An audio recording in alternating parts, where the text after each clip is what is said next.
Magandang araw po mga kapuntos. So, ang tampo ko pong video ngayong araw na ito ay yung isang baptist na naghamon ng debate kay Brother Junre. At yon ay gaganapin ngayong August 20. Siya ay Hiligay nun, taga Negros Occidental. Bacolod siguro ito. At naghamon ng debate kay Brother Junre. It's about once saved, always saved. Tinanong ko siya kung meron ka na bang karanasan sa debate. Ang sagot niya ay wala. Malalaman natin yan kung wala ba talagang karanasan yan. So tinanggap di ba ni Junri ang debate, ang hamon sa gaganaping debate ngayong August 20. So ating panuorin kung anong nangyari sa kanilang pag-uusap para sa darating na debate. Narito po.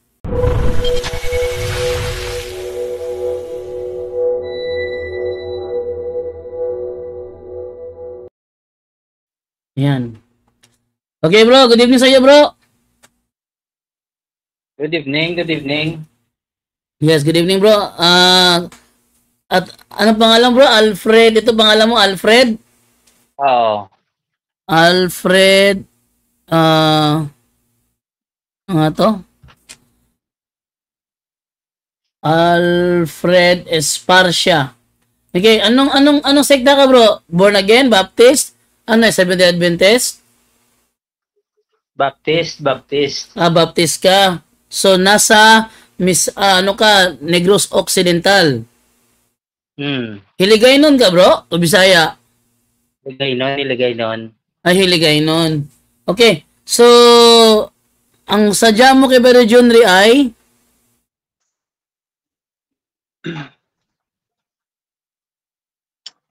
Bali, gusto ko sanang makipagdebate kay Brother Junri sa topic na one save, always save. Brother Junri, sa iyo to message Brother Junri. Yes, Brother Jando, wala pong problema. Kapatid, handa po yung tanggapan natin. Okay lang naman bro. Willing po ako at sana maging maganda yung takbo ng debate natin. Walang problema bro, walang problema. Ako po ay willing. Sige, bali, ang proposisyon natin ay resolve at one save, always save is biblical. So, I'm in the affirmative side and Junri will be on negative side.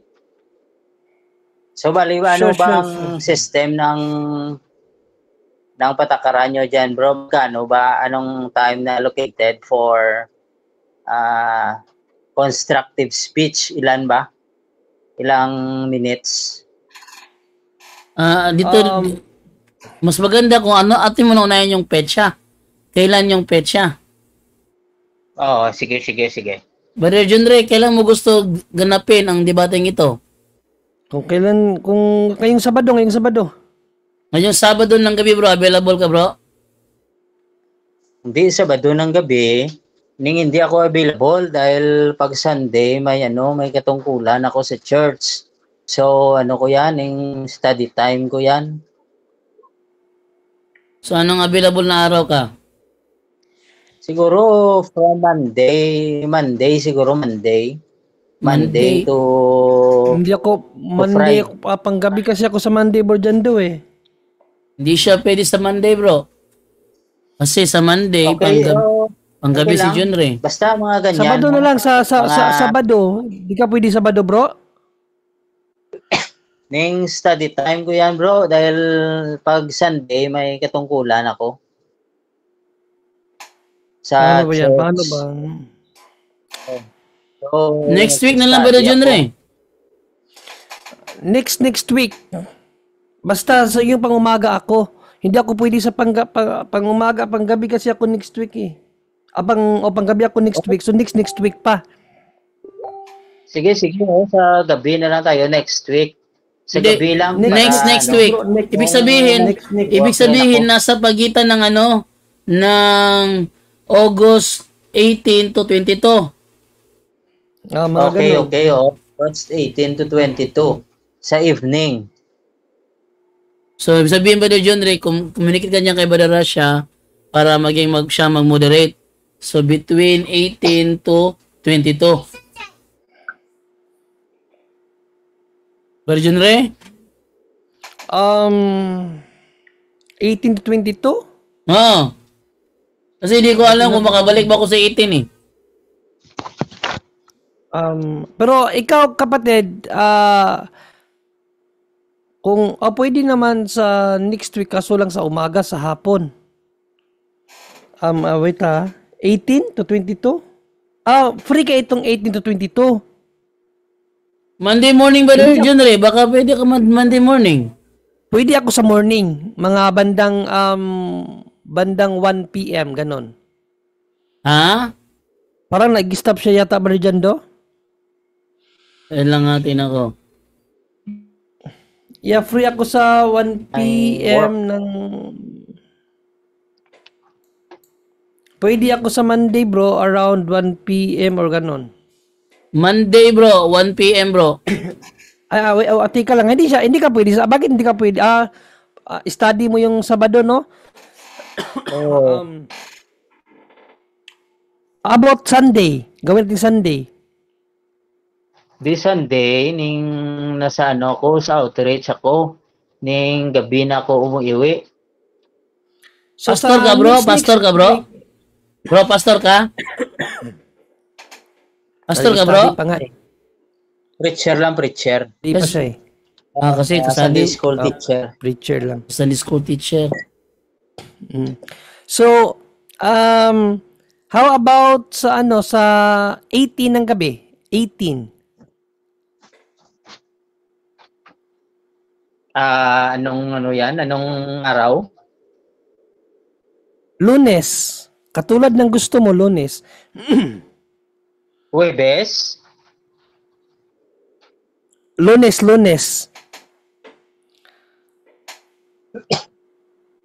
Siguro Tuesday Wednesday ng gabi, pwede ba? Wednesday na lang ba doon, John Ray? Para sigurado makabalik ako.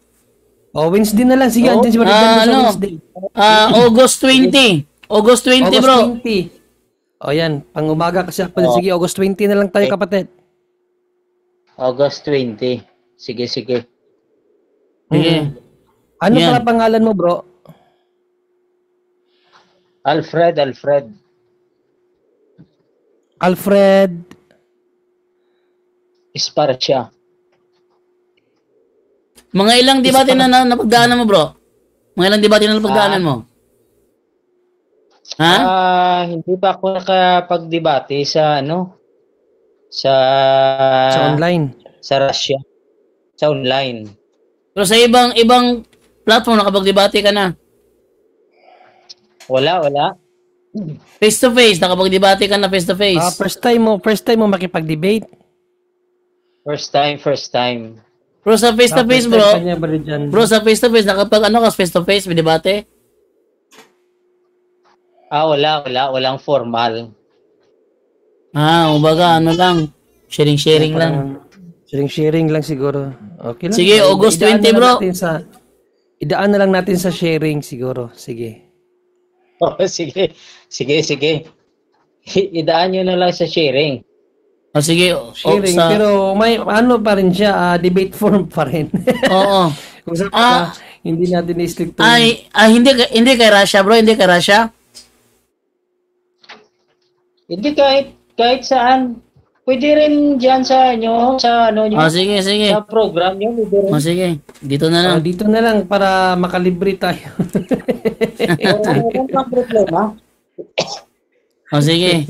So, sabihin, August 20, ang mangyayari, patutunayan ni Brother Espercia na ang aral na once saved, always saved is biblical. Resolve, ano yun?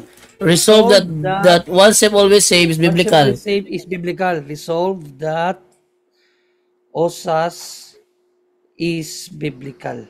Yan. Biblical. Affirmative, si Alfred, ano yon? Ispersya. ESPERCIA. Aspersia? Is Ispersia? Alfred, is Ispersia. A Ispersia. Ispar Isparsia. Ano yung siya mo, bro? SIA lang? C Si? CIA. Esparsia. Si? Oo, CIA. A. Parang isparok ka lang, CIA. isparka. IA. CIA. Okay. Isparsia, IA. Ayun. Sige. Okay, so sa 20 to, no? 20? Oo, sige. So, pwede ko bang malaman kung ilang minutes ang constructive speech? 10-7 bro. 10-7. 10 ang minutes constructive, 7 ang tanungan. Baka gusto mong dagdagan, 10 okay lang din. 10 ang constructive speech, 7 tanungan. 10 ang negative stand, 7 ang tanungan. And then, final conclusion na kaagad. 1 round lang tayo. Rebuttal pa. Wag, may rebuttal, pangit yung 1 round lang, hindi maano yung yung argument. Kung ng rebuttal, maaga tayo magsimula, alas 7. Pwede rin alas 7 o pwede rin alas 7. Hindi, kasi yan ng 8 bro. Kami naman noon 8 lang naman, 8 kami nag-start. Natapos lang din naman ng 10. Kasi Sige. mabilis lang naman yung 10-7. Sige. Dati kasi 10-10 yun, kaya matagal. Hindi, ang nagpapaba kasi yung objection eh. Limitahan na lang natin yung objection. Isang objection lang para hindi tumaba. Bro John Ray. Yes bro, Alfred. Pwede nating ning maganda pag ang interpellation matagal. Babain natin ng time ng tanungan. Jando, maaga tayo mag-umpisa nito bro. Gusto niya mahaba tanungan ba Jando? At tanungin muna natin ang ating main host kasi siya kasi magiging moderator natin. Bro Jando. Ano yan? Ika lang. Gusto niya mahaba ang tanungan, so mag-adjust tayo ng oras, alas 7 siguro. Mahabang tanungan? So gagawin siguro 10 minutes ang tanungan. Sige, 10. 10 or 15, 10. walang problema. 10-10 lang, grabe naman kasi, yung 15. Kung sa tanungan kasi, sa objection, dyan tayo hahaba eh. Oo, kasi may objection pa yan. So mga 10-10 lang, okay na yung 10-10. 10 ang stand, tapos 10 ang interpolation. Okay siguro, na yan, 10-10. Tama lang yan. Sa objection yan dahil mahaba yan bro. Sa experience namin bro, maraming beses na kami nakipagdebate, talagang humahaba sa objection kasi ang objection kasi part yan ng debate natin para magkaroon ng kaliwanagan yung sagot. Kasi minsan kasi may mga sagot na hindi umaakma sa tanong kaya nag-object.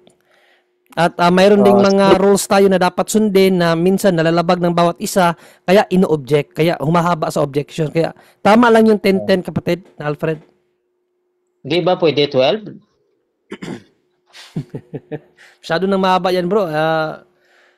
Masyado nang mahaba yung 12. 10-10, okay na yung 10-10. Tama na yan, marami ka nang may tanong yan. Oo, kasi every question kasi bro, 20 seconds lang naman ang sagot. Para mas marami kang may tanong, 20 seconds lang ang sagot. Di naman kinakailangan ng mahabang oras para sumagot. 1 minute? Lalo tayong haba. 1 minute ang gusto mong sagutan. Parang ang gusto mo hindi debate, parang baka gusto mo ng yung tawag dito yung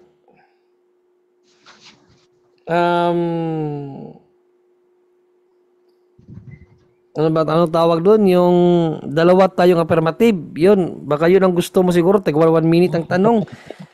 Sabi? Okay na yung ano na lang. Sige, 30 seconds na lang. Masyado nang mahaba yung 1 minute. Sige, sige. Sige, okay. 10 minutes ang, teka lang 10 minutes ang affirmative tsaka yung negative. Stan, no? 10 Oo. minutes ang affirmative at saka negative, Stan. Affirmative and negative, Stan. Tapos ang interpolation, 10 minutes din. 10 minutes interpolation. 30 seconds to answer. Interpolation. Tapos 30 seconds to answer. 30 seconds to answer. Ayan, so first 10 tapos 10 minutes interpolation, tapos first negative stand, tapos 10 minutes interpolation din sa affirmative, tapos rebuttal. Alright? Rebuttal, ano na lang rebuttal, tig 7 minutes na lang. Okay lang, okay lang. Rebuttal, 7 minutes para hindi na masyadong mahaba. Rebuttal, 7 minutes. Na dyan, bro. Ang tanungan, 10 minutes din. Hindi, sir. Sinong mauna mag-present? Siyempre, ang first speaker, ikaw ang unang mag-rebut kasi ikaw man ang first speaker. Pero sa conclusion, ang first ang negative na ang magsasalita sa conclusion una. So gawin na lang natin 'to ng 7 PM. Sa rebuttal, may tanungan pa uli? Yes, pagkatapos ng pag-rebut mo sa akin, tatanungin naman kita doon sa pahayag mo, tapos pagka-rebut ko naman, tatanungin mo na naman ako, tapos conclusion na. Take pa 5 minutes. Ano na lang ang conclusion? Short na lang ang conclusion natin. Kaya nga, 5 minutes lang ang conclusion. 5 minutes lang. Okay, so rebuttal, 7 minutes, tapos interpolation uli. Interpolation, 10 minutes din. 10, gusto mo 10 minutes din? 10 din. Gusto mo talaga sa tanungan, 10 minutes din. Tapos, siyempre, para makakasay kong doctrines nyo. Ano?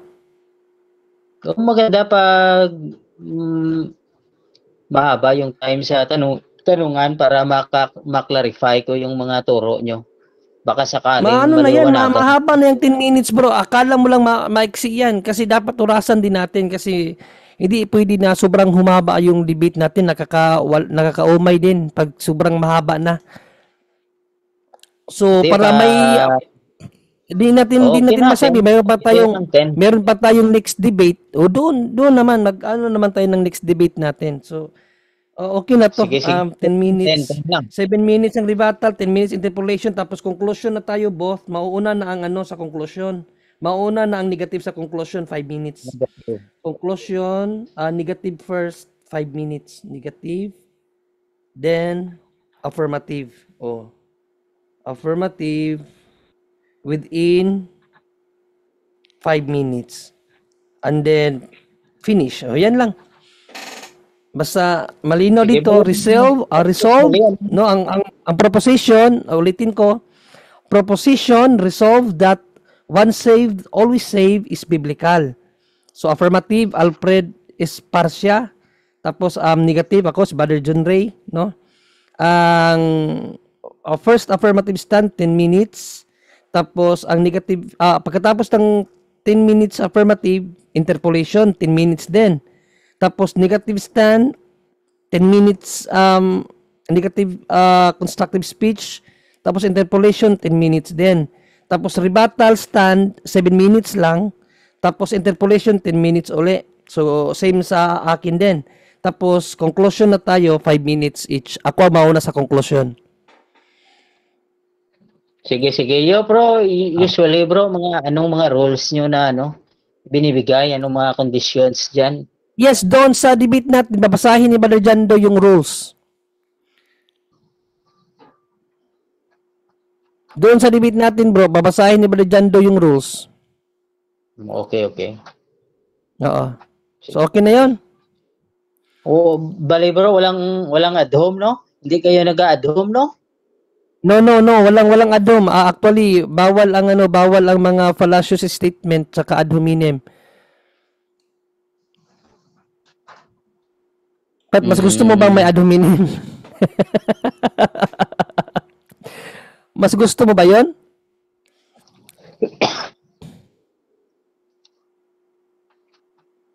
Maganda rin 'yon pag sa plaza. Ay hindi maganda 'yon kasi religious to, bro eh. Religious Sige. diba? Okay na. Sabi nga ni San Pablo, iwasan nyo ang manlait ng kapwa tapos ikaw manlalait ka. Yung pinag-usapan natin dito, salita ng Diyos, kaligtasan. So, iwasan natin yung mga hurting statement. Ha?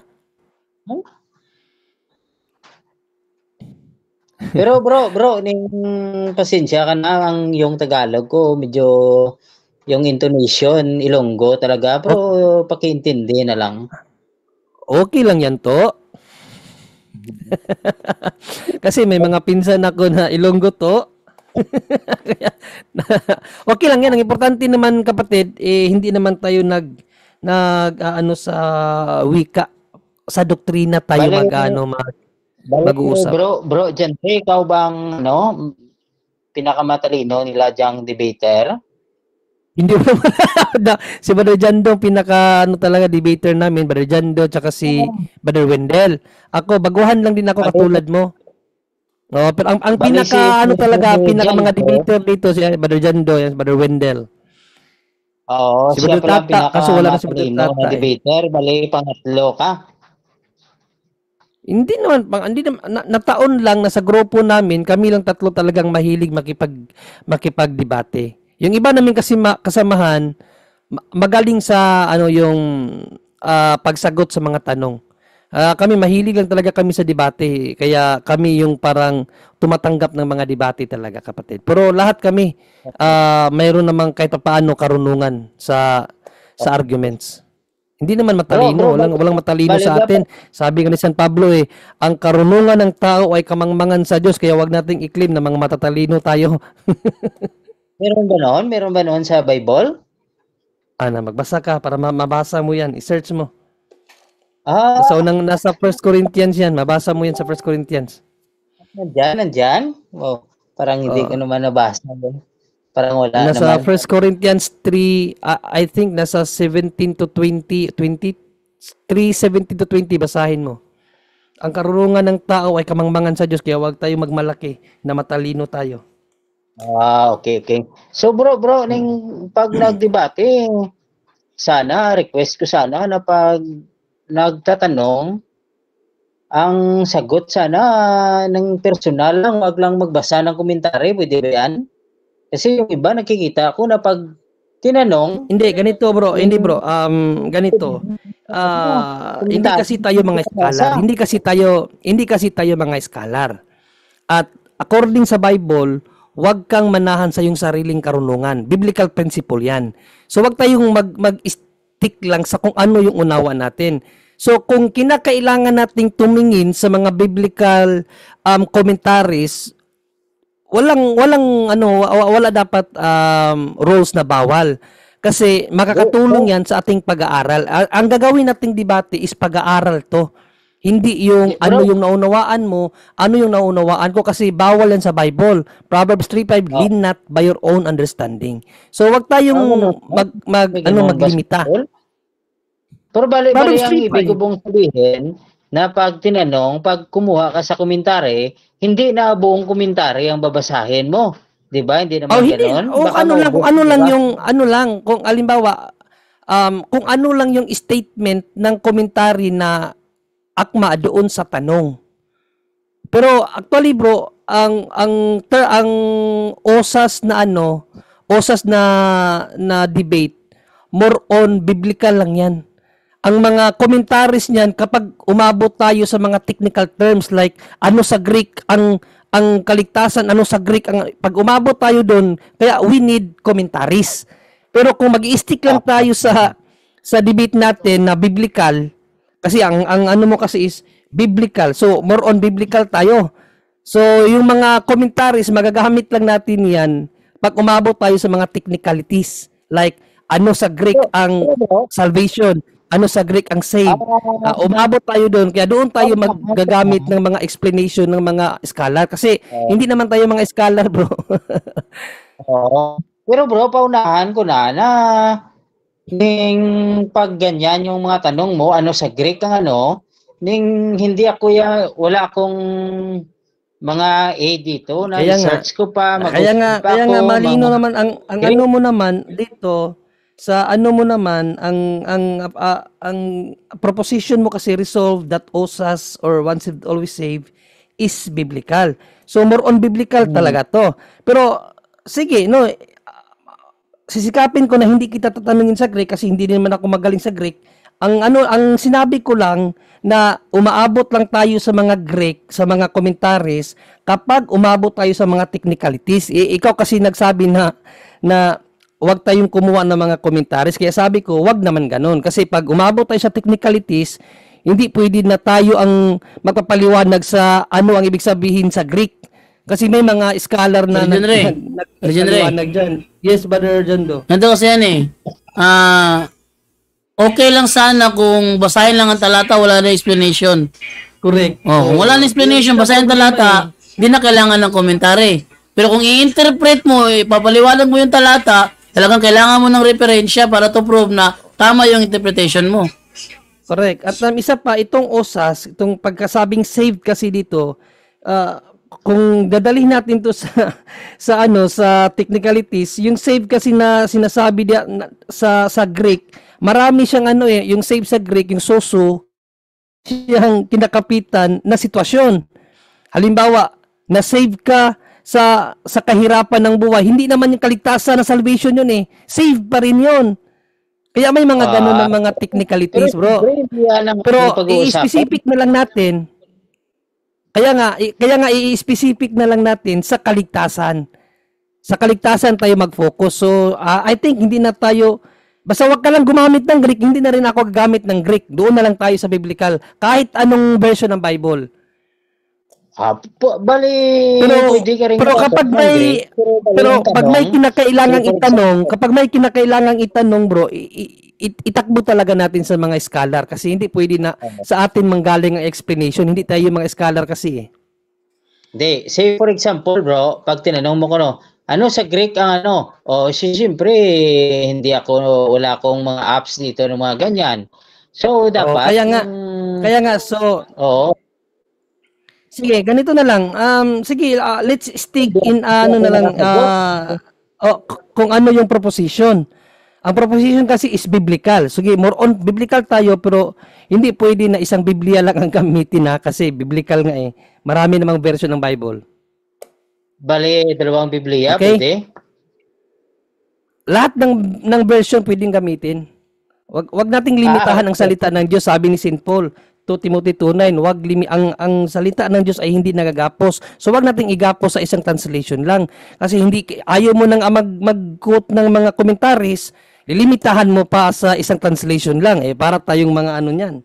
Hindi yan pag-aaral, Brother John Ray.